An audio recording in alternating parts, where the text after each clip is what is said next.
Bismillahirrahmanirrahim. Assalamualaikum warahmatullahi wabarakatuh. Alhamdulillahirabbil alamin. Walladzi arsala rasulahu bil huda wa dinil haqq liyudhhirahu 'ala dini kulli. Wa kafa billahi syahida wa asyhadu an la ilaha illallah wahdahu la syarikalah wa asyhadu anna Muhammadan abduhu wa rasuluh. Allahumma shalli ala Muhammad wa ala alihi wa ashabihi wa man tabi'ahum bi ihsanin ila yaumiddin. Ya ayyuhan nas ittaqu rabbakum alladzi khalaqakum min nafsin wahidah wa khalaqa minha zawjaha fabassa minhuma rijalan katsiran wa nisaa'a wattaqullaha alladzi tasaaluna bihi wal arham innallaha kana 'alaikum raqiba. Wa ba'd, fa inna asdaqal hadisi kitabullah wa khairal hadyi hadyu Muhammadin sallallahu alaihi wasallam, syarrul umuri muhdatsatuha fa inna kulla muhdatsatin bid'ah wa kulla bid'atin dhalalah wa kulla dhalalatin finnar. Ayol ikhwah akramana subhanahu wa ta'ala, setelah kita aturkan syukur kita semata hanya untuk Allah, teriring doa salawat salam semoga tersurah untuk Rasulnya Muhammad sallallahu alaihi wasallam. Berikutnya materi yang kita kaji di kesempatan kali ini tentang fadilah ngurus anak perempuan,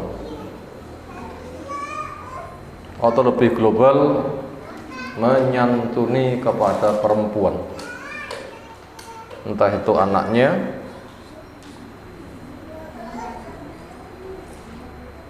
atau saudaranya atau siapa keluarga perempuannya atau siapa saja secara umum dari kaum muslimin, karena programnya itu bersifat luas, yaitu mendatangkan syariat Islam yang penuh kasih sayang untuk menghilangkan tradisi jahiliyah yang penuh dengan kezaliman. Perempuan menjadi pihak yang dikorbankan.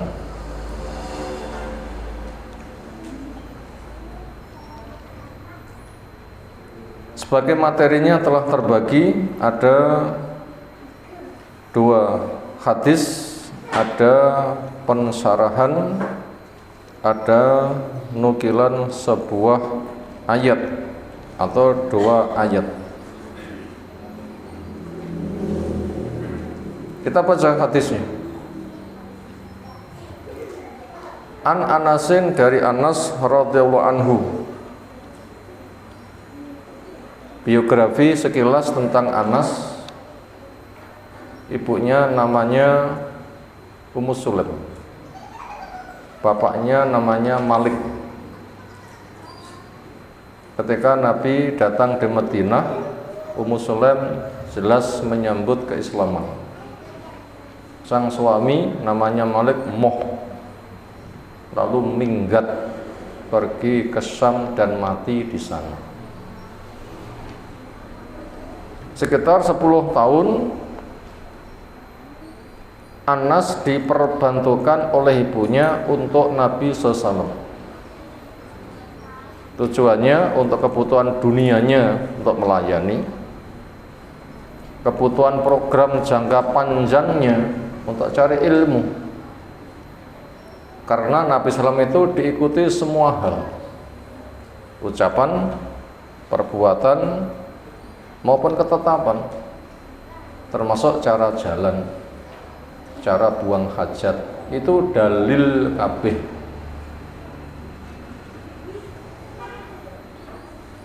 Sehingga dengan demikian nanti akan bisa merekam persis bagaimana perilaku Nabi SAW.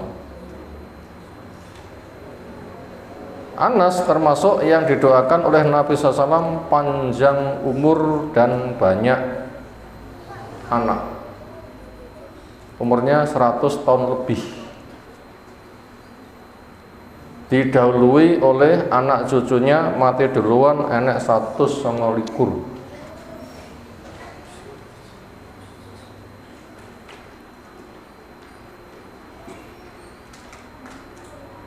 Termasuk sahabat yang matinya paling akhir,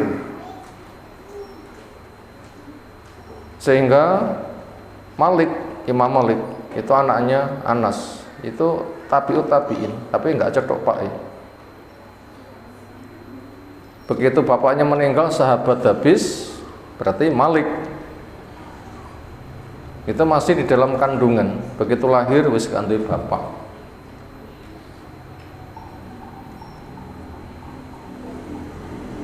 Kehebatan Anas bin Malik nggak lepas dari peran ibu yang mengantarkan sedemikian rupa. Makanya siapa yang melihat di sana ada orang yang sukses, lihat siapa benteng di baliknya. Dialah perempuan, mungkin ibunya, mungkin neneknya, mungkin bibinya, mungkin istrinya, mungkin anak perempuannya. Ada pihak yang berperan di baliknya. Kalau Anas itu ibunya. Nabi kita siapa? Ada istrinya Bu Khadijah, ada anak perempuannya Fatimah. Kalau Imam Syafi'i ada ibunya. Harun ar-Rasyid ada ibunya. Itu sekilas tentang Anas. Makanya siapa yang memiliki perempuan hebat di sampingnya, berpotensi juga akan ada laki-laki hebat yang tumbuh dari lingkungannya. Maka dengan demikian siapa yang melangkah perjuangan itu tidak pernah bisa dipisah dari kemitraan. Karena al-mu'minun wal mu'minat ba'duhum awliya'u ba'din, mukmin yang laki dan mukmin yang perempuan itu sebagai wali, mitra, pihak kerjasama yang saling tolong satu dengan yang lain untuk amar ma'ruf nahi mungkar. Berikutnya, setelah kita mengenal biografi ringkas tentang Anas bin Malik, tentunya ini panjang, sekilas saja yang butuh kita angkat itu. Radhiyallahu anhu, semoga Allah meridhoinya, mendapatkan hadis anin nabiyyi, dari Nabi sallallahu alaihi wasallam, qol, beliau dawuh, mana'ala, siapa yang mengurus, entah itu robba yurabbi, mentarbiyah, anfaqa yunfiqu, memberikan nafkah, adaba yu'adibu, mendidik akhlaknya, allama yu'alimu, mengajarinya. Atau yang namanya mengurus itu macamnya banyak. Siapa yang diurusnya? Jariyata, ini dua jariyah,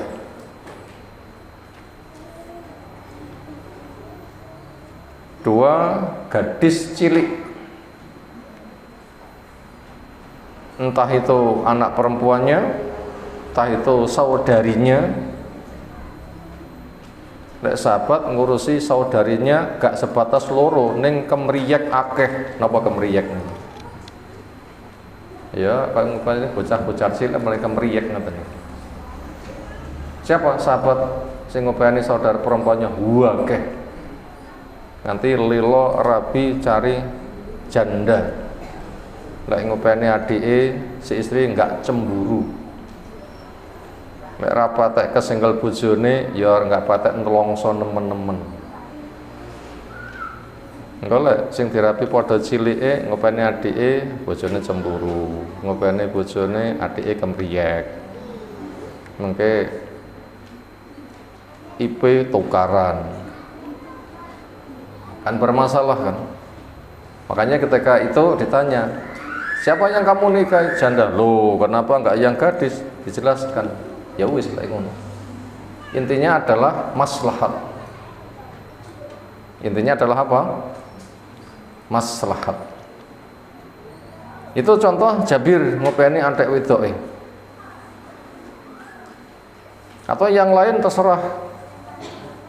Siapa yang nasibnya merana, terhinakan, tersingkirkan walaupun tidak ada kasus kemahroman, lalu mengurusnya, semoga masuk kepada wilayah fadilah yang sedang dibahas. Hatta tablugha, sampai masuk balik, punya mana mandiri. Di tempat yang lain sampai menikah. Mandiri itu macamnya banyak, menikah diantaranya. Yang jelas mampu mengurus dirinya sendiri. Fadilahnya apa? Kepada orang yang mau mengurus kaum perempuan. Ja'a yaumal qiyamah, dia nanti datang di hari kiamat. Ana wa huwa, saya dan dia, kahata ini, seperti dua ini. Wa dhamma, beliau menggabungkan asabi'ahu, jari jemarinya. Nah ini driji loro. Napa tafsirnya driji loro? Isyarat Nabi, jangan ditafsir yang lain-lain. Apa tafsirnya? Menunjukkan isyarat Nabi, jangan ditafsiri yang lain-lain. Karena kita tidak promosi yang lain-lain, tapi kita menjelaskan isi hadis. Makna jariyata ini adalah binta ini,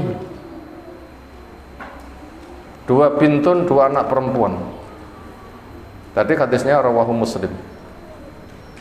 Hadis yang kedua, an Aisyah, dari Bu Aisyah radhiyallahu anha qalat, dakhalat alayya, masuk ke rumah saya, imratun, seorang perempuan, wa ma'aha, bersama perempuan ini bin ibnatan, dua anak perempuannya. Tas'alu, si perempuan yang datang bersama dua anaknya itu minta sumbangan karena miskinin nemen. Enggak semata miskin tapi malah fakir.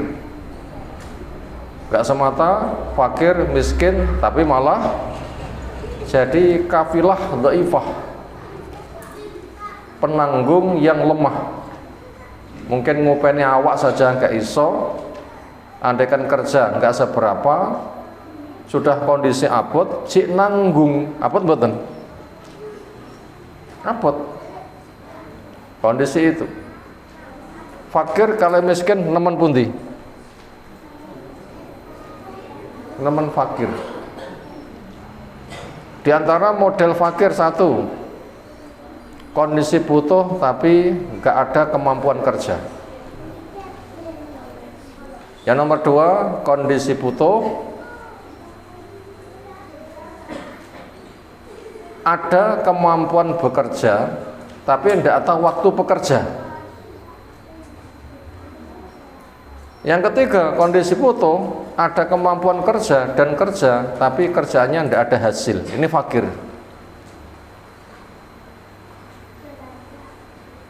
Termasuk pekerja sosial, itu fakir. Kalau miskin, ada kemampuan bekerja tapi hasilnya nggak cukup. Kalau gitu nemen di, nemen fakir. Kondisi perempuan tadi bisa jadi bertemu fakir, miskin, sekaligus sebagai kafilah ngopeni cah yatim. Berarti kan bertumpuk-tumpuk. Maka kondisi seperti itu meminta itu boleh.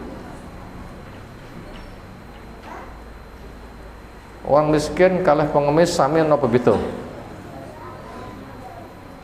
Wong miskin kalih pengemis sami napa beda? Beda.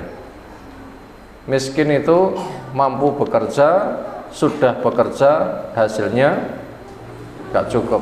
Lek pengemis, lek perlu sogih ning penggaweane jaluk.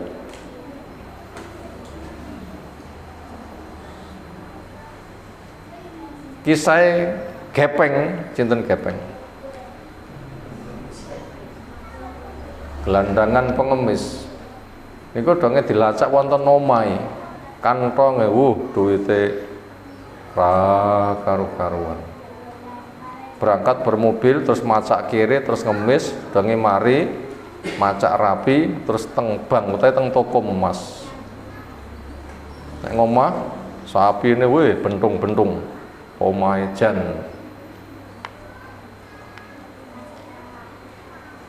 Nah begitu. Itu nggak bisa disamakan, itu beda total. Untuk kasus di atas meminta itu dimaklumi. Pertama itu di masa wahyu, yang kedua di rumah Nabi, yang ketiga peristiwa itu tidak dikritik dengan wahyu, mongko Allah pirsa. Kenapa? Itu menunjukkan mintanya itu dimaklumi karena kondisinya mendesak. Adapun minta yang tidak diizinkan, yang kelak bangkit dari kiamat tidak tersisa di wajahnya walaupun sekerat daging, itu adalah minta bukan karena kasus fakir, bukan kasus terpaksa, tapi minta karena profesi. Ditanya pekerjaan titik 2 nopo? Kepeng ngoten iki. Gelandangan pengemis. Jadi profesinya dikemas apa macam-macam nanti pengemasan. Terus kita lanjutkan. Falam tajid indi, maka dia tidak menjumpai di sisiku, datang kepadaku minta sesuatu, dia tidak jumpai di sisiku syai'an sesuatu ghairu tamrotin wahidatin, kecuali mek sebutir kurma. Niki keluarga Nabi, rezekinya hari itu hanya penten sebutir kurma. Sinten dinten menika dahare mek kurma siji ngacung. Salam kae kula sumbang raketan duwite entek ngacung.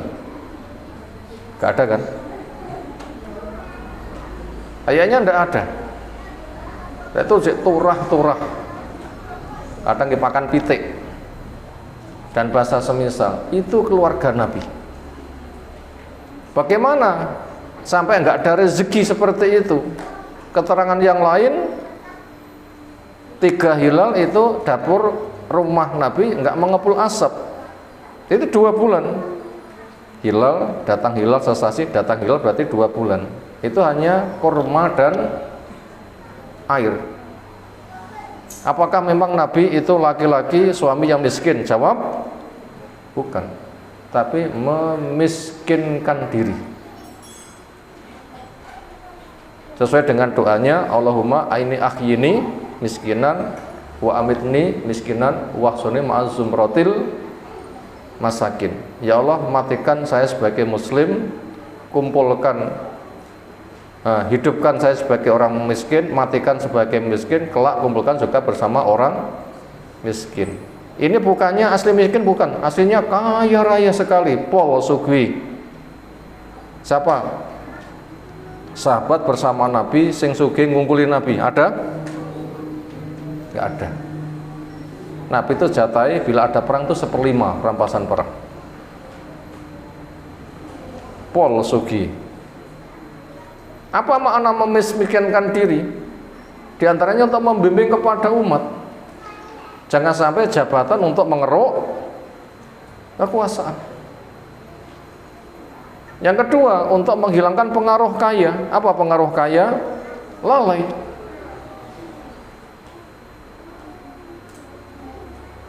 Yang ketiga, untuk membuktikan itulah contoh profil hidup zuhud.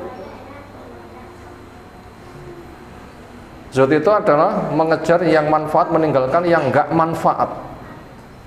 Makanya harta ketika di rumah Nabi tidak pernah menginap 3 hari, kecuali untuk bayar utang. Bagaimana cara memberi nafkah kepada keluarga? Dijatah per orang setahunnya berapa, wis dicipokne openono dewi. Ketika sisa untuk sedekah semuanya. Bahkan ketika meninggal nggak diwaris, la nurasu ma tarokna sedekah. Saya nggak diwaris, semua yang saya tinggalkan itu jadi sedekah. Nah, kondisi ngono kuwi itu apabila orang itu sregep sedekah, ya nggak ada yang dimakan hari itu. Sehingga Bu Aisyah rumahnya hanya ada berapa? 1 kurma. Bu Aisyah itu pernah mendapatkan miliaran tunjangan dari negara di masa Muawiyah kalau tidak salah. Ternyata pembantunya diberitahu, "Nduk, dumen. Habis." Setelah maghrib, nduk cepak ono nggih buka, Bu pun telas. Jenengan dawuh kula diutus ngedum sampun kula dum. Sampai seperti itu. Betul-betul hisabnya mudah. Ini membimbing kepada kita, bila kita sehari makan pisan ojo keronto-ronto. Nanti mboten keronto-ronto, sedina mangan pisan. Nasib.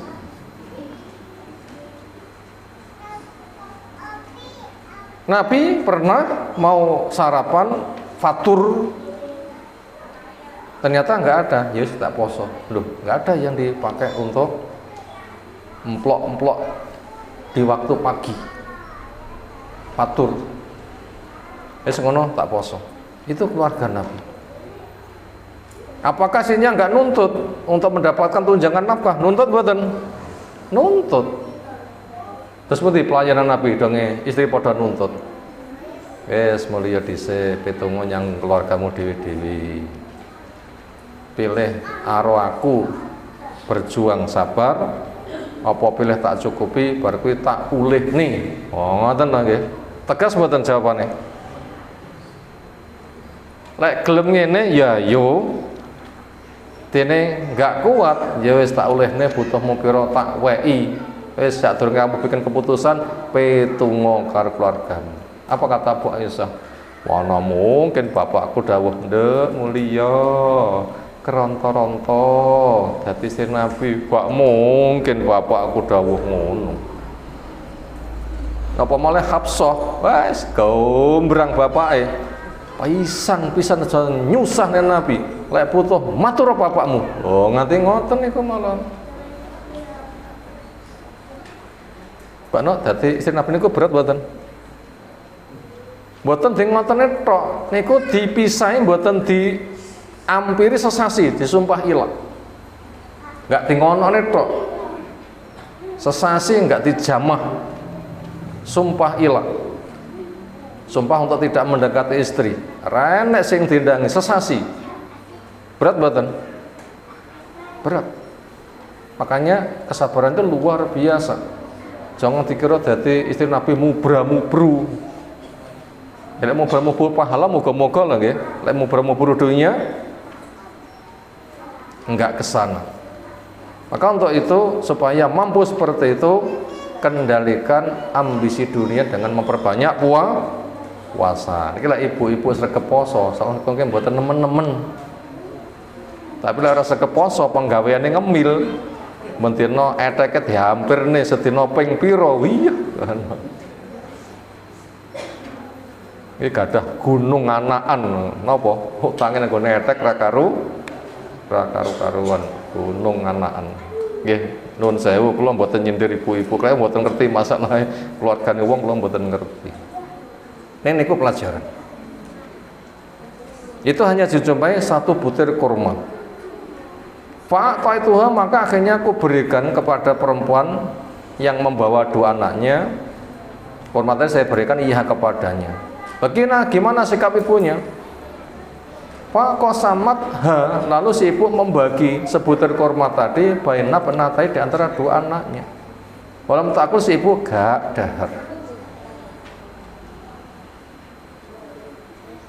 gak dahar ibuke. Luar biasa perjuangannya. Layuk siruna ala anfus walau kana bihim khossosoh. Lebih mementingkan mereka daripada diri sendiri. Mongko dia punya kebutuhan mendesak. Niku contoh sing gampang, babon pitik arikala anak-anak niku gati ceker celok anake, ceker celok anake. Babone melu nutul mboten bar ceker. Mboten. Donge anake swaret lagek nutul. Niku pitik lho nggih. Wis anake kok mboke nutul. Niku bahasa pitik. Itu contohnya, lihat itu pelajaran. Itu pelajaran. Jangankan wanita terbaik bisa, pitik saja seperti itu perjuangannya. Mosok kita sampai kalah pitik.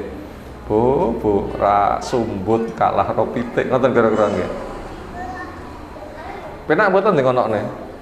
Bu, ra sumbut kalah karo pitik. Pitik ra tau utang etek.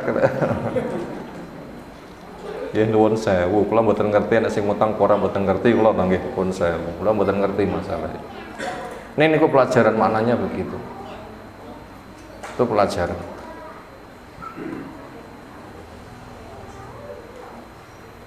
Semua komat kemudian berdirilah dia wakorja dan keluar. Fatakhola berikutnya masuk Nabi SAW alena pada kami. Fakor itu maka saya kabarkan kepada beliau peristiwa tadi. Fakola memberikan komentar beliau SAW. Manib tulia, manim tuhina, siapa yang diuji. Min hadil banat adanya anak-anak seperti ini bisa dengan sebuah ujian. Faksana ilahin lalu dia berbuat baik untuk ngurus anaknya dengan baik walaupun kudu ngalah. Kunna lahu ada untuk dia sikap perbuatan baik ini ketika diuji bisa tuntas, fadilahnya sitron akan dijadikan penabir minanar dari api neraka. Itulah imbalannya luar biasa. Semoga ibu-ibu kaum muslimin sakit ngeten iki kabeh. Kenapa? Surga. Ibu ben kuat piye? Poso. Ibu ben kuat napa? Poso. Ra kita ngombe sak celegukan. Pancen enek banyu satu teguk. Salam ke kuat. Tasakharu fa inna fis suhur barokah walau bijaraati main. Bersahurlah walaupun seteguk air. Kenapa diberkahi? Secara teori gak kuat tapi dengan puasa nanti diberkahi. Termasuk itu nanti akan mendapatkan hidangan istimewa dari langit. Napa makna hidangan istimewa dari langit? Apa wong padha tidur hidangannya teko dahar ra cetok wong senes niku. Mana mendapatkan hidangan dari langit, yaitu orang itu sibuk dengan program lali mangan lali turu. Wis ra kepikir mangan ra kepikir turu ning awak panggasihat. Lho tenagane ngeten iki saking Allah. Nanti napa mboten? Kagungan pengalaman saking asik nopo lali mangan lali turu nate mungkin wonten sing pengalaman biasanya poso sak jam sak durunge luwene pol ning karena kalau sibuk nganti maghrib ora kepikir mangan apa ngombe jaras arasan tapi napa saking sibuknya awak nggih panggah hedes mawon itu tanda dapat hidangan dari langit itu bentuknya. Makanya siapa yang mau seperti itu nanti akan tertolong. Dan kondisi ini akan terjadi. Larang pangan pol kapan? Akan terjadi pasti. Cuma kita ngalami apa enggak tahu, tapi akan terjadi pasti. Kapan niku? Keluarnya Dajjal. Meh metu napa dereng Dajjal? Tinggal meh. Kapan tuko? Tinggal meh. Yahudi membabi buta sedang menunggu raja. Puncaknya rajanya datang kan semakin sadis nanti. Akan menjelajah ke dunia. Rajane rong ngenek wis sadis poneh rajane teko tambah nemen. Semakin berat ke depan. daerah dipromoseni lalu menolak, lalu Dajjal pergi, kekayaannya katut. Apa yang dimakan? Nah, ini kalau nggak punya benteng siap puasa, memperbanyak zikir, itu leleh, gak kuat ujian, ujung-ujungnya akan jadi pengikut Dajjal dan celaka. Akan terjadi. Makanya bila kita menyadari akan terjadi lebih berat, sekarang ternyata belum seberapa berat, sekarang kita sabarkan. Mungkin itu akan menimpa kepada anak kita, cucu kita. Makanya kita mengajari. Saya ajari untuk nggak bergantung kepada harta, kepada makanan. Sebab kalau Dajjal tiba akan diuji. Makanya saya melatih mempelopori. Andaikan nanti aku nggak kena, mungkin anakku, muka-muka anakku tak pelopori kuat. Anakku nggak mengalami, putuku, muka-muka dengan saya pelopori, putuku kuat. Kita pelopori sekarang. Kita pelopori sekarang. Nah begitu. Itu tadi balasannya akan dijadikan satir dari neraka, muttafaq alaih, disepakati atasnya oleh Imam Bukhari, oleh Imam Muslim. Semoga Allah merahmati pada keduanya. Berikutnya ini syarah. Ja'al Islamu, Islam datang bijtisasi kasirin min adatil jahiliyah al-munkarah, untuk ijtisas, jasa, membongkar, mengikis, melenyapkan kasirin min adatil jahiliyah, banyak dari tradisi jahiliyah al-munkarah yang sangat mungkar. Jadi bimbingan Nabi untuk ngurus anak perempuan dengan baik sampai dewasa yang balasannya surga. Program ini untuk apa? Mengikis tradisi jahiliyah, membongkar, menghancurkan tradisi jahiliyah yang sangat mungkar. Wa min dzalika, di antara bentuk pembongkaran tradisi jahiliyah supaya kita memiliki gebrakan, anau sesungguhnya ausa, beliau mewasiatkan bil banat, supaya ngurus anak-anak perempuan dengan baik.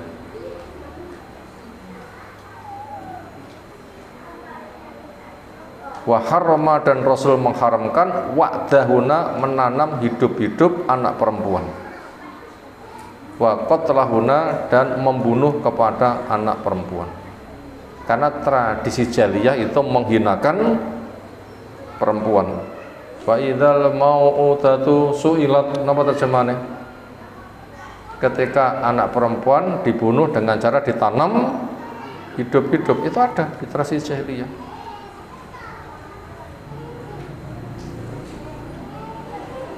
Dan berbagai macam hal, predikat-predikat jelek kepada perempuan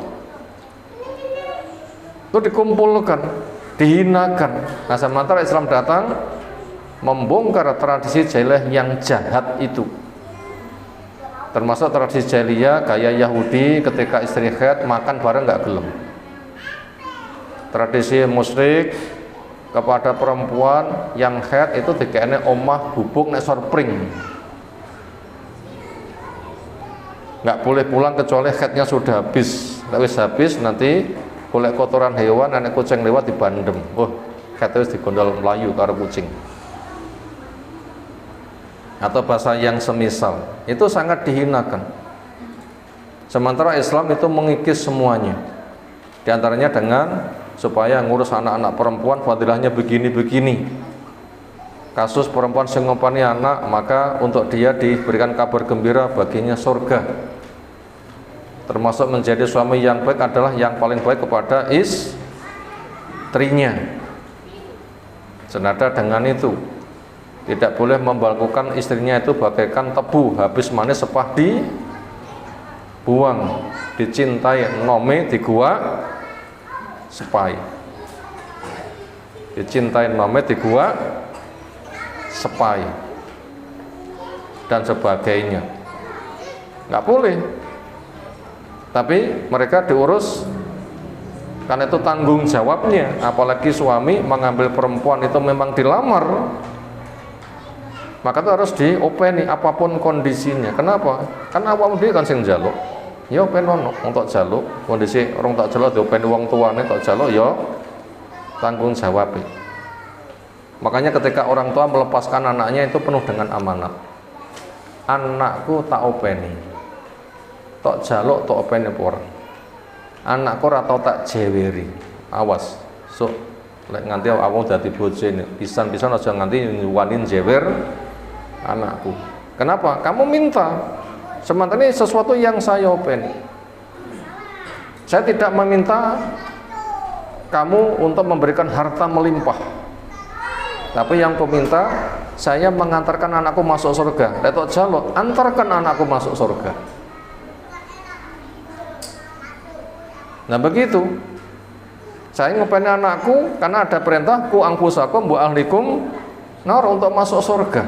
Anakku enggak saya didik untuk gemerlapan dunia, tapi saya bimbing untuk masuk surga. Lek anakku tok jaluk, saya enggak minta kepadamu memberikan harta kepada anakku yang melimpah ruah, tapi yang ku minta hantarkan anakku ke surga. Lek reso tak jaluk, tak tuntut kamu nanti.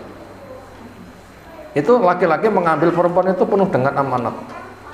Itu namanya mitsaqan ghalidho, ikatan janji yang sangat kuat. Nah, senada dengan itu.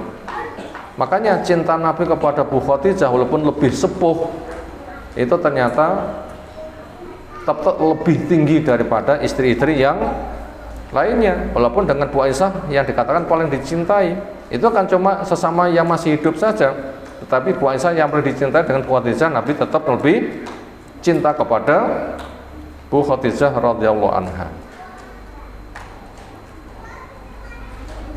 Wa badzara, dan Islam menanamkan, Nabi menanamkan fi qulubi atbaihi, di hati para pengikutnya, al mawaddata, memiliki rasa cinta, warahmata, dan sayang, lahuna, kepada perempuan. Wa wa'ada, dan menjanjikan al ihsan, kepada orang yang mau berbuat baik kepada perempuan, ihsan ilahin, berbuat baik kepada perempuan, wa tarbiyatihim, dan mendidik pada perempuan, dijanjikan al khaira al katsira, kebaikan yang sangat banyak. Sekarang kita sebelum melanjutkan bacaan syarahnya, kita baca nukilan ayat pada baris akhir surah An-Nahl 59. Di situ kita melihat tradisi jahiliyah di antaranya. Wa idza busyira ahaduhum bil unsa dhalla wajhu muswaddan wa huwa kadhim yatawara minal qaumi min su'i ma busyira bih ayumsiku ala hunin am yatusu fit turab ala sa'a ma yahkumun. Ini tradisi jahiliyah yang Allah ceritakan, yang Nabi membongkarnya. Nggak boleh kaum muslimin punya tradisi jahiliyah. Apa itu? Wa idza busyira, ketika dikabari. Ahdum, salah satu dari suami, bil unsa, istri melahirkan dengan anak perempuan. Pak, anaknya itu apa sikapnya? Dhalla, jadilah wajhuhu, wajahnya muswadan, menghitam. Napa maknanya wajahnya menghitam? Dan rumong sosial. Wa waqatim, dia duka yang besar. Ya tawara, dia sembunyi minal qaum, dari kaum isin. Gak wani cetok wong. Sehingga ungkapan wong isin bahasa kita di sekitar kita napa? Bahasane wong isin, bahasa sekitar kita. Raiku tak kene ngendi, ngoten nggih. Maka itu sembunyi.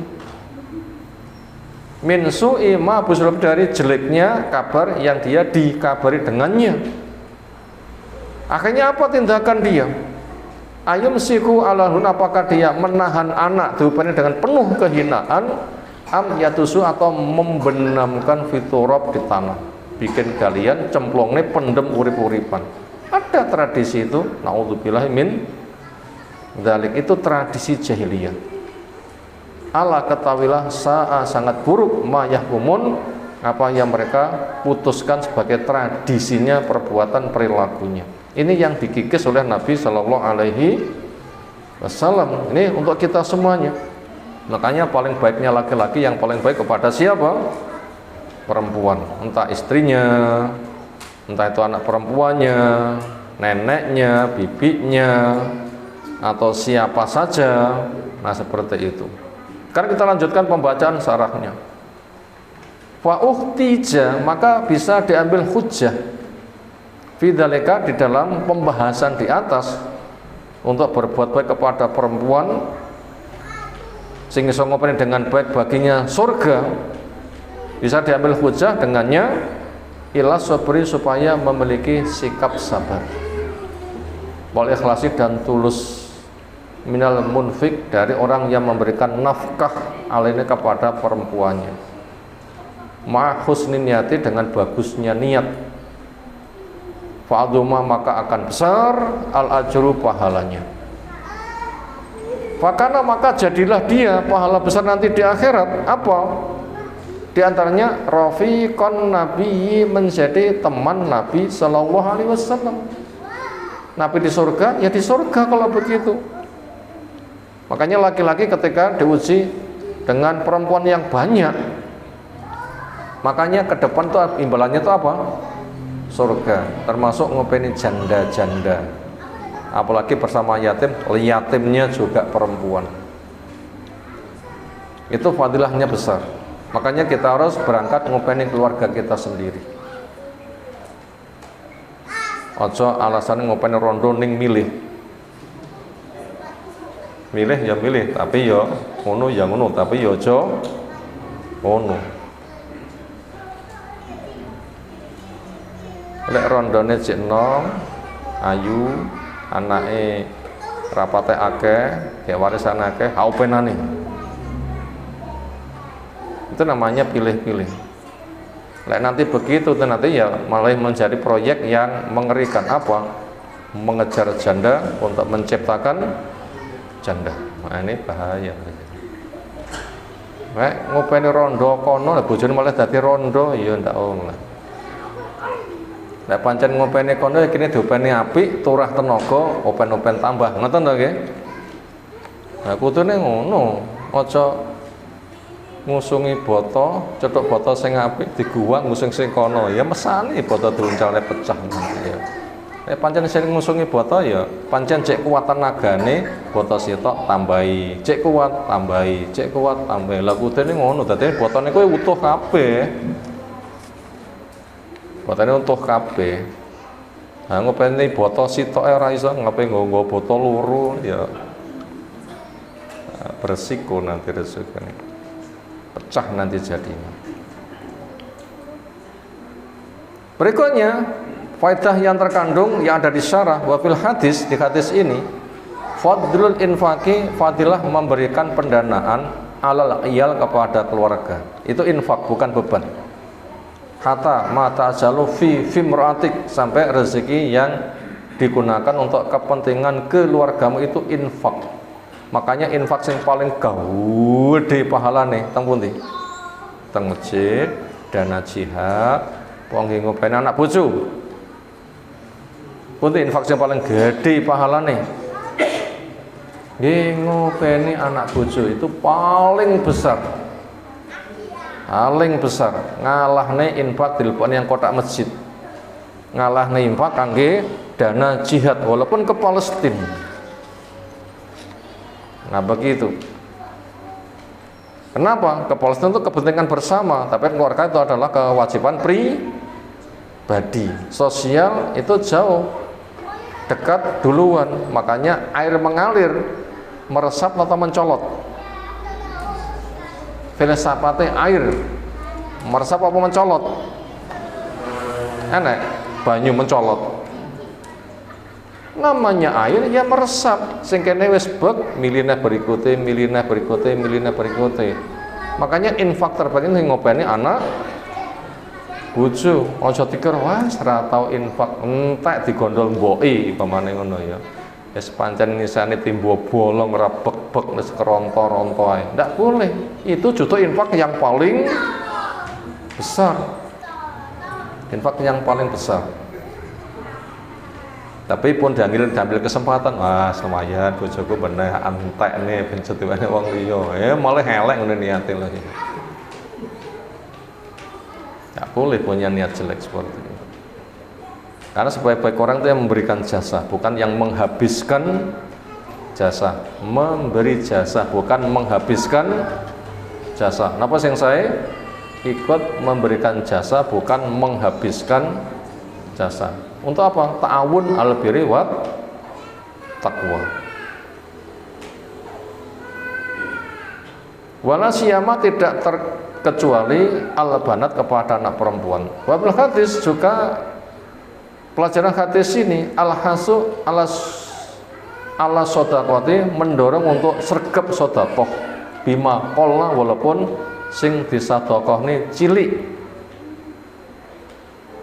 Wa majalla dan soleh itu tidak ada nilai mulia. Raketang mek kurma siji sedekah. Bahkan bahasa Nabi malah lebih di bawahnya lagi. Napa niku? Ittaqunar walabi syikki tamroh.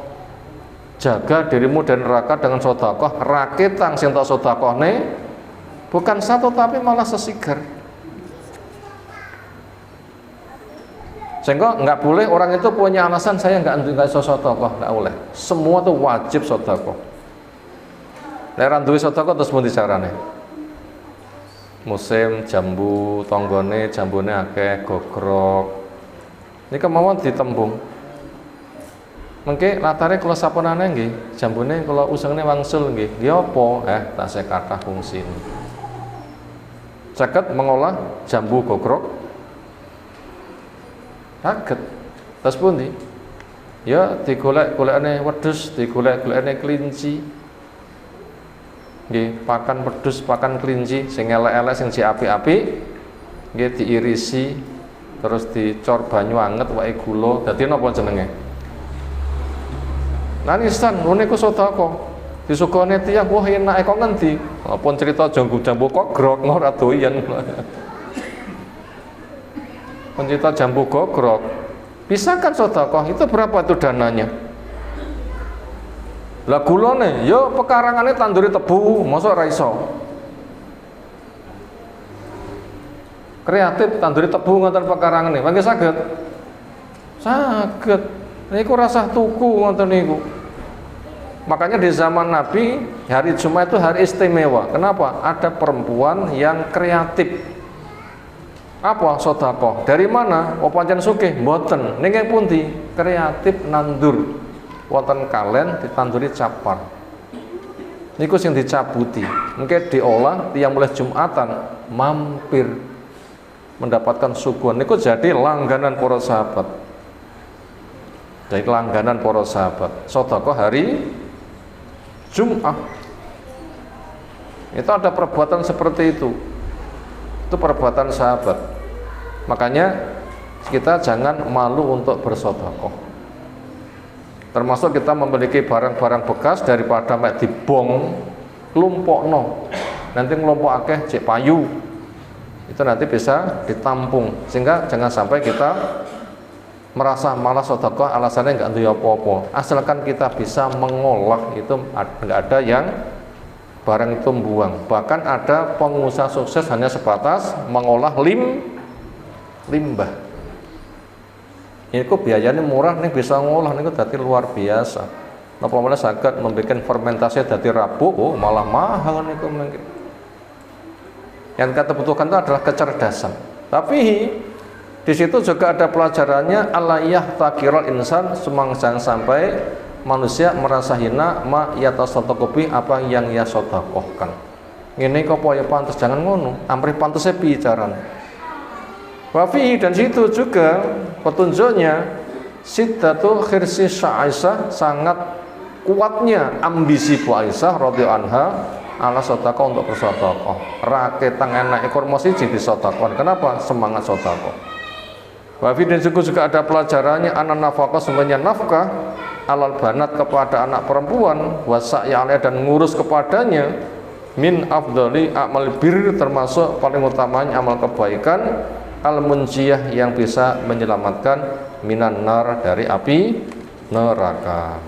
Berikutnya kita masuk kepada Faidah hadis yang tertulis di situ ada 5 nomor. 1. Pengokohan iman pada hari akhir. Tiang niku ben siap berjuang napa carane? Harus diperkokoh iman kepada hari akhir. Lek tiang niku mboten memperkokoh hari akhir niku gampang putus asa, loyo, futur, hilang semangat.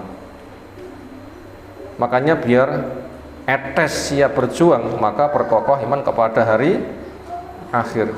Dari mana kasusnya? Kondisi berat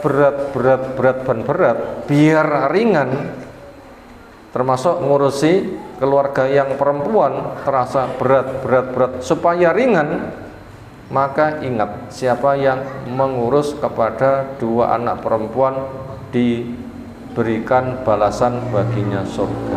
Ini kalau tidak ada iman pada hari akhir berat. Termasuk suami kerja. Lek mboten gadah iman datang hari akhir, kerja niku kabutan.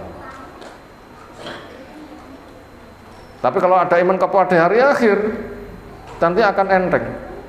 Itu sedekah, itu infak.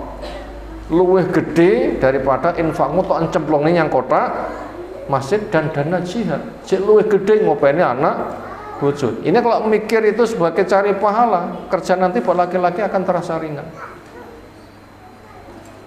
Akan terasa ringan. Ini perlunya apa? Diperkokoh iman kepada hari akhir, termasuk ngurus anak perempuan sampai dewasa dijadikan tabir dari api neraka. Itu pengokohan iman pada hari akhir. Ini semua laki-laki supaya bisa berpikir begitu, sehingga nanti akan berusaha untuk mengurus keluarganya dengan baik. Nomor 2, menjadi teman Nabi SAW di surga merupakan sukses terbesar. Pengen boten dadi koncone Nabi? Enggak ada konco sing paling baik kecuali Nabi. Bisakah kita jadi temannya Nabi di surga? Bisakah? Bisa. Apa? Keluargamu yang perempuan openono dengan baik. Keluargamu perempuan openono dengan baik. Istrimu, ibumu, nenekmu, bibikmu, anak perempuanmu, ponakan perempuanmu, atau siapa, openono dengan baik, termasuk ngurusi janda. Itu nanti akan menjadi teman Nabi di surga, digambarkan seperti ini. Berarti jadi teman Nabi, walaupun nanti surganya berbeda, tapi ada hari ketemu. Nomor 3, besarnya kedermawanan Allah. Semua orang berkesempatan mendapatkannya. Jadi Allah itu adalah Jawadun Karim. Kenapa Jawadun Karim? Dermawan lagi mulia. Kedermawanannya kita nggak bisa menghitung. Dan masing-masing dari kita berkesempatan mendapatkan kedermawanan Allah. Itu luas. Ngamal apik siji 10 tadi 700 kelipatan tidak bisa dihitung. Termasuk ngopeni keluarga, kerja keras, ngopeni anak bojo, itu dijadikan benteng dari api neraka. Ini kan kedermawanan yang bersifat habis-habisan. Siapa di antara manusia sing rapingin rabi yang malah open.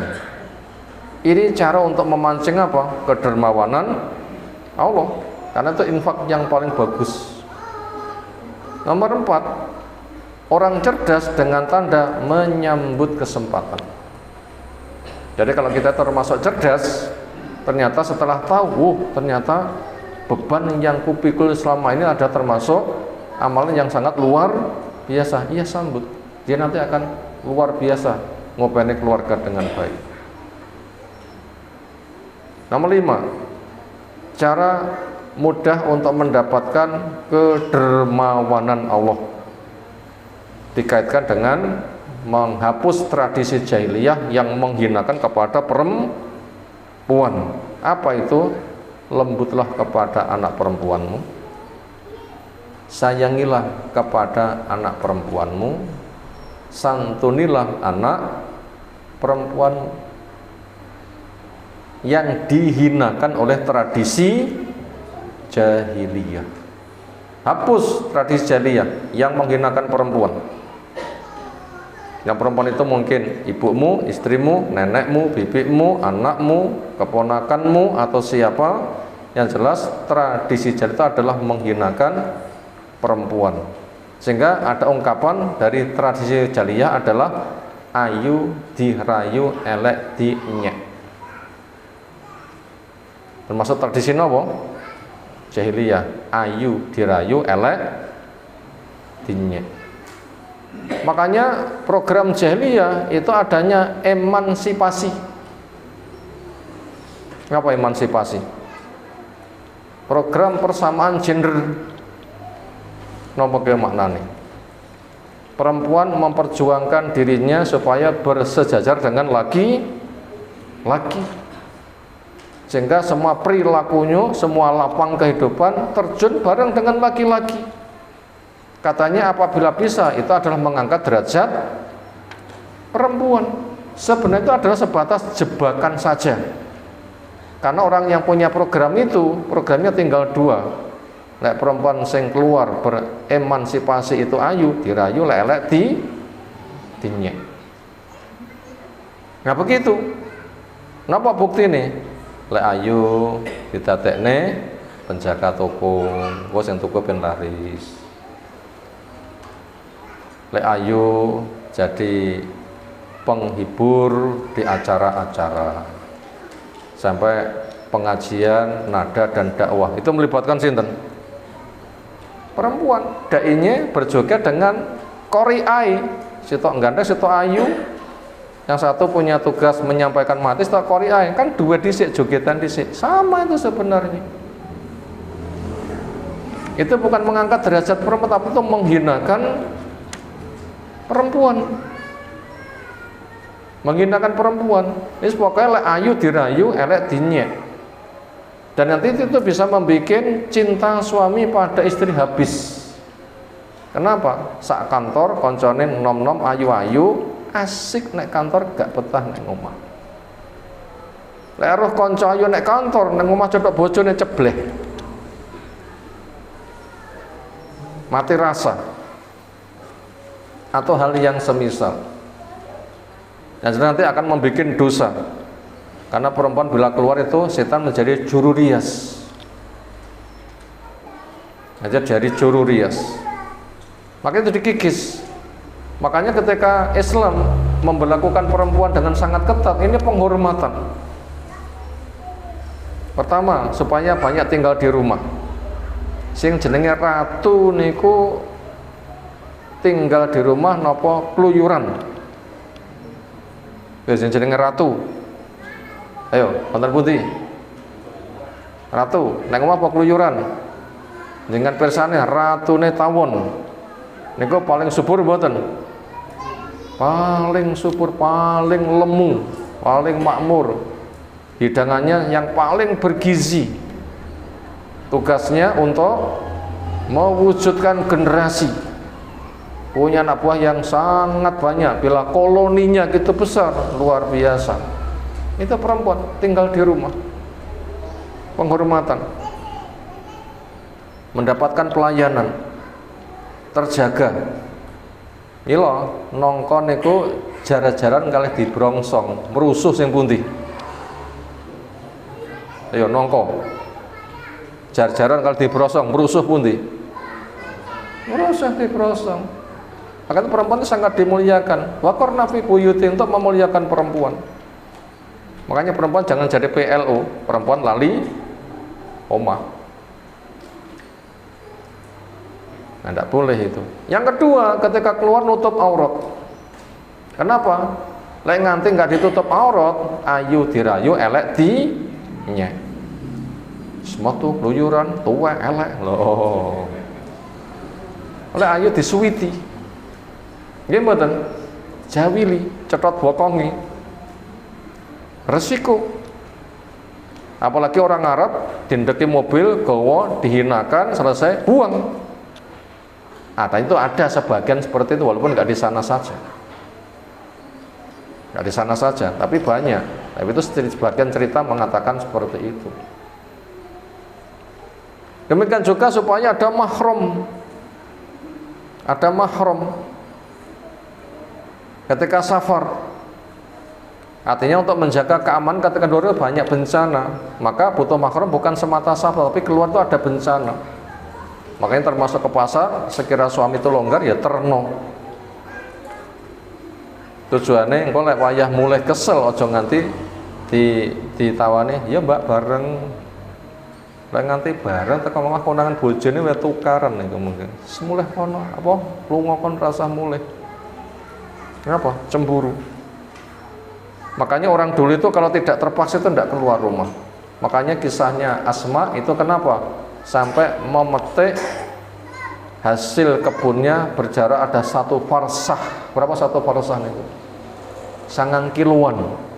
Permasalahannya Zubair sang suami tidak pernah di rumah. Perang sampai ngopeni kebun, ngopeni kuda, ngarit.